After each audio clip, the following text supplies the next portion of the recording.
Hello everyone, welcome to Kabir Recipes. আজি chicken 65 ৰ recipe এটা লৈ আহিছোঁ আপোনালোকৰ ওচৰলৈ। এসাও চিকেন 65 বনালোঁ আজি। আপোনালোকে ৰেষ্টুৰেণ্টততো খাইছেই চাগে। চিকেন 65 খাবলৈ বহুত টেষ্টি হয় আৰু মইনো কেনেকৈ বনালোঁ আহকচোন চাওকহি আপোনালোকেও। চিকেন 65 বনাবৰ কাৰণে মই প্ৰথমে লৈছোঁ চিকেন আধা কেজি আৰু এইখিনি এতিয়া মেৰিনেশ্যন কৰিম। আৰু মেৰিনেশ্যনৰ কাৰণে মই প্ৰথমে লৈছোঁ আদা নহৰু পেষ্ট 1 চামুচ আৰু এয়া ধনিয়া পাউডাৰ 1 চামুচ লৈছোঁ। নিমখ লৈছোঁ অলপমান, আপোনালোকে নিজৰ আন্দাজমতে নিমখটো দিব।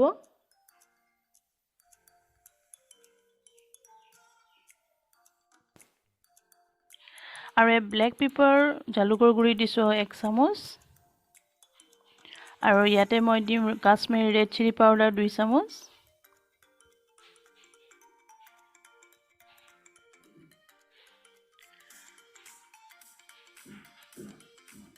আৰু গৰম মছলা পাউডাৰ দিছোঁ মই 1 চামুচ আৰু ডিম এটা দিম ইয়াতে। আৰু এয়া ময়দা লৈছোঁ, ময়দা মই 3 চামুচ দিম, ডাঙৰ চামুচেৰে 3 চামুচ ময়দা দি দিম।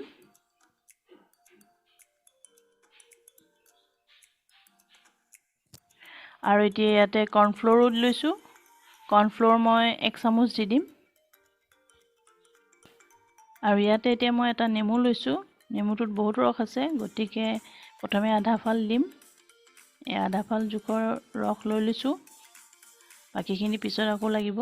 আৰু এইটো মই ৰেড ফুড কালাৰ লৈছোঁ, ফুড কালাৰ 1 চামুচ দি দিম আৰু এইখিনি ভালদৰে সানি ল'ম। ফুড কালাৰ আপোনালোকে যদি ইউজ কৰিব নিবিচাৰে তেনেহ'লে নিদিলেও হ'ব। এইটোতো মই খালি কালাৰৰ কাৰণে দিছোঁ, এটা ধুনীয়া কালাৰ আহে সেইটো কাৰণে দিছোঁ। এয়া চাওক কালাৰটো কিমান ধুনীয়া আহিছে। ইয়াতে এতিয়া মই বেকিং পাউডাৰ দিম। বেকিং পাউডাৰ আপোনালোকে আধা চামুচতকৈও কম অকণমান দিলেই হ'ল। আৰু এইখিনিও ভালদৰে মিক্স কৰি ল'ম। ভালদৰে মিক্স কৰিব যাতে চব ফালে লাগি যায়।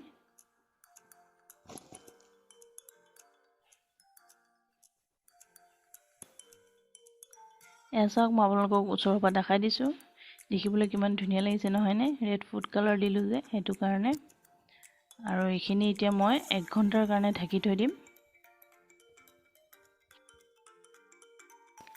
এতিয়া 1 ঘণ্টা হৈ গৈছে, পূৰা 1 ঘণ্টা ৰাখি দিলোঁ মই। আৰু এতিয়া গোটেই মছলাখিনি ভালদৰে চিকেনখিনিত সোমাই গৈছে, গতিকে এইখিনি এতিয়া মোৰ ফ্ৰাই কৰিবৰ কাৰণে ৰেডি হৈ গ'ল। আপোনালোকে যদি 1 ঘণ্টাতকৈও বেছিকৈ ৰাখিব বিচাৰে ৰাখিব পাৰে, কিন্তু 1 ঘণ্টা ছাফিচিয়েণ্টে হয়। এতিয়া এটা কেৰাহী লৈছোঁ আৰু ইয়াতে ৰিফাইন তেল দিম মই। ফ্ৰাই কৰিম যেতিয়া চিকেনখিনি ৰিফাইন তেলটো অলপ বেছিকৈ দিছোঁ। তেলখিনি অলপ গৰম হ'বলৈ দি এতিয়া মই চিকেন পিচকেইটা দি যাম।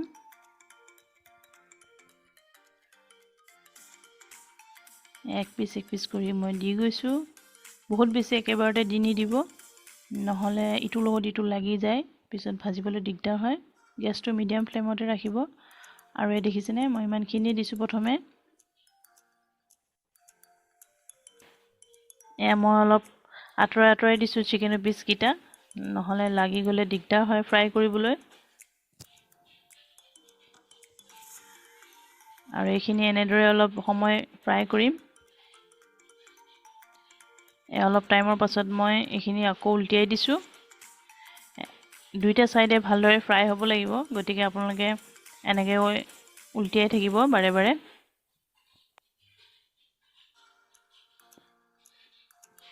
আৰু গেছটো মিডিয়াম ফ্লেমতে থ'ব, নহ'লে ওপৰটোহে সিজিব, ভালকৈ চিকেনখিনি নিসিজিবও পাৰে। এইখিনি দেখিছেনে মোৰ অলপ দেৰিৰ পিছত চিকেনখিনি হৈ গৈছে। এয়া চাওক, মই ওচৰৰ পৰা দেখাই দিছোঁ। এয়া চাওক চিকেনখিনি ৰেডি হৈ গৈছে। এইখিনি এতিয়া মই নমাই ল'ম, গেছটো অলপ কমাই লৈছোঁ। খুব ধুনীয়া হৈছে ফ্ৰাইটো। এতিয়া মই এখন প্লেটত টিচু পেপাৰ এখন লৈছোঁ আৰু এই গোটেইখিনি চিকেন মই এতিয়া উঠাই ল'ম।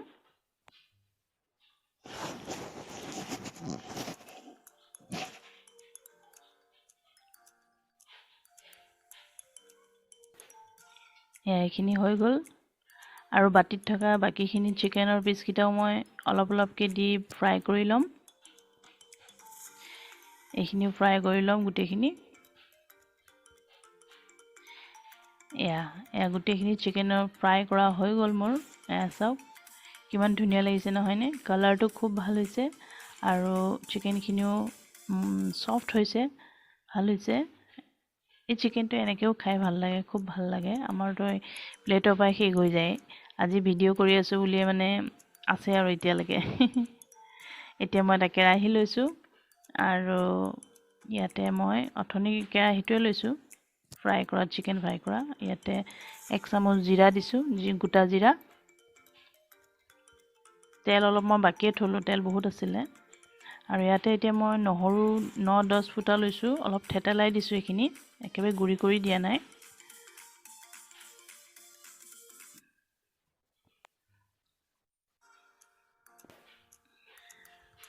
আৰু ইয়াতে মই কেঁচা জলকীয়া দিম কেঁচা জলকীয়া মই 2টা লৈছোঁ আপোনালোকে যিমানটো খাব বিচাৰে সিমানটো দিব পাৰে মোৰ সৰু ল'ৰা আছে বেছি জ্বলা দিলে আকৌ নাখাব সেইকাৰণে নাই দিয়া মই বেছি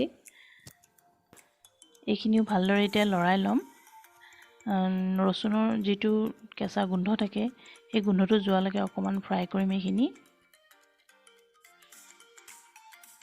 আৰু ইয়াতে এতিয়া নৰসিংহ পাত দিম গতিকে মই ছিঙি থৈ দিছিলোঁ আমাৰ ঘৰৰে হয় নৰসিংহ পাতটো দিলে এটা ধুনীয়া ফ্লেভাৰ আহে গতিকে আপোনালোকে নৰসিংহ পাতটো দিবই আৰু যদি নাথাকে তেতিয়াহ'লেতো উপায় নাই আৰু মান ধনিয়াও আনি থৈ দিছোঁ মই এইখিনিও আমাৰ ঘৰৰে হয় পিছত সজাবলৈ লাগিব এতিয়া কেৰাহীটোত মই নৰসিংহ পাতখিনি দি দিম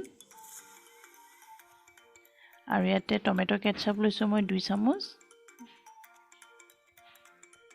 এই গোটেইখিনি আকৌ ভালদৰে লৰাই ল'ম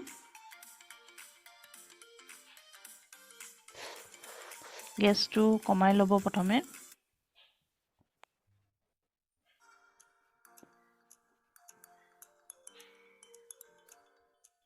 এতিয়া মিডিয়াম ফ্লেম কৰি দিছোঁ মই গেছটো এইখিনি অকণমান ফ্ৰাই কৰাৰ পাছত ইয়াতে মই অকণমান পানী দিম এতিয়া মই অকণমান পানী দি দিম ইয়াতে আধা বাটি মই পানী লৈছোঁ আৰু এইখিনিতে ভালদৰে উতলিবলৈ দিম গেছটো হাই ফ্লেমত থ'ব এতিয়া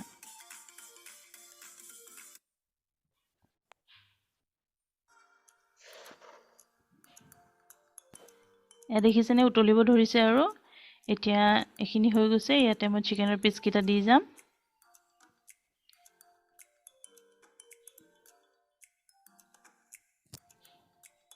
গোটেইখিনি মোৰ দি লোৱা হৈ গ'ল চিকেনৰ পিচ এতিয়া ভালদৰে এইখিনি লৰাই ল'ম দেখিবলৈ কিমান ভাল লাগিছে নহয়নে খুব ধুনীয়া হয় ডিছটো আপোনালোকে বনাই চাব বহুত টেষ্টি হয় দেখিবলৈ বহুত ভাল লাগিছে এইকাৰণে মই আৰু অলপ ওচৰৰ পৰা ভিডিঅ'টো দেখাই দিছোঁ চাওক দেখিবলৈ যিমান ভাল লাগিছে খাবলৈতো বহুত ভাল লাগে আপোনালোকে ৰেষ্টুৰেণ্টততো খায়েই ঘৰতো এনেকৈ বনাই খাব চাব ৰেষ্টুৰেণ্টত খোৱা নিচিনাই লাগিব এইখিনি প্ৰায় মোৰ হৈ গৈছে ইয়াতে এতিয়া মই ধনিয়া পাত দিম মান ধনিয়া পাত আনি থৈছিলোঁ যে সেইখিনিয়ে মিহি মিহিকৈ কাটি দি দিছোঁ আকৌ অলপ লৰাই লৈছোঁ এনেকৈ ধনিয়া পাত দিয়াৰ পাছত দেখিবলৈ আৰু ভাল লাগিছে নহয়নে খাওঁ খাওঁ লাগিছে নাই আপোনালোকক কওকচোন আপোনালোকেও এনেকৈ বনাই চাব সেইকাৰণে বহুত টেষ্টি হয় এইটো এইখিনি মোৰ হৈ গৈছে এতিয়া মই গেছটো অফ কৰি দিম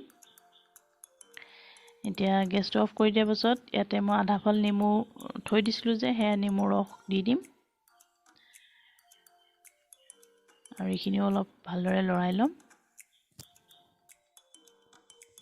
বহুত ধুনীয়া গোন্ধাইছে একদম গোটেই কিটচেনটো মানে বহুত ধুনীয়া গোন্ধাইছে খাবলৈ বহুত টেষ্টি হয় এইটো আপোনালোকে বনাই চাবই এইখিনি মোৰ হৈ গৈছে এতিয়া মই আপোনালোকক প্লেটত সজাই দেখাম চাওক মই প্লেট এখনত সজাই ল'লোঁ ৰিং অনিয়ন লেমন স্লাইচ আৰু ধনিয়া পাত আৰু অকণমান দি লৈছোঁ ওপৰত দেখিবলৈ কিমান ভাল লাগিছে নহয়নে খাবলৈ এইটো বহুত টেষ্টি ডিছ হয় আপোনালোকে বনাই চাব আৰু পাৰিলে কমেণ্ট কৰি মোক জনাব কেনেকুৱা পালে এই ডিছটো আপোনালোকে বেছি ভাল পাব বাটাৰ নানৰ লগত, খুব ভাল লাগে তেনেকৈ, বা পোলাওৰ লগতো খুব ভাল লাগে। আপোনালোকে যিহৰ লগত খাব বিচাৰে তেনেকৈ খাব পাৰে। গতিকে এইটো ট্ৰাই কৰিব এবাৰ। ভিডিঅ'টো ভাল পালে প্লিজ লাইক আৰু ছাবস্ক্ৰাইব কৰিব। নেক্সট ভিডিঅ'লৈ আকৌ আহিম, তেতিয়ালৈকে বাই বাই।